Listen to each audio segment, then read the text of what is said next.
I want to touch on a bit on getting shadow passes. What I'm going to do is create a shadow catcher to catch the shadows coming from the zombie and coming from the ball, but I'm going to do it separately. So right now we haven't put any carpet layer, so I'm going to select the carpet.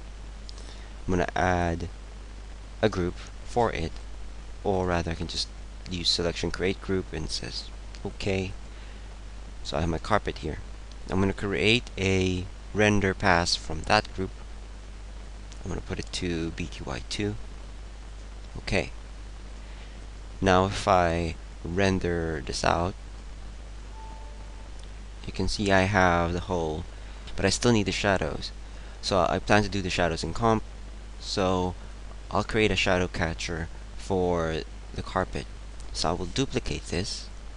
There's a shortcut, Control D. And then what's going to happen here is I'm going to go over to the command type, select SHDC, which stands for shadow catcher. And what happens here is that the object, the active group, the one with this symbol, whatever items you have here, they will be replaced with a shadow catching surface which has been predefined. So with that, I try to render.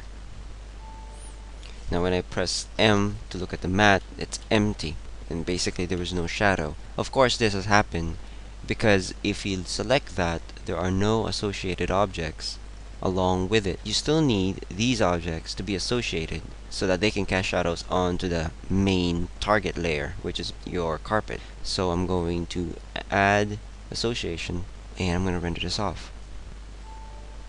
And you press M, and you can see the shadow of the zombie and the ball. What if we only wanted the sphere, a sphere's shadow? So it's a simple matter of getting rid of this association from this render pass. So I'm going to remove association, and I can actually rename this and say we'll say it's the sphere shadow on carpet. And then I'll do a test render again. Press M, and you have your sphere only.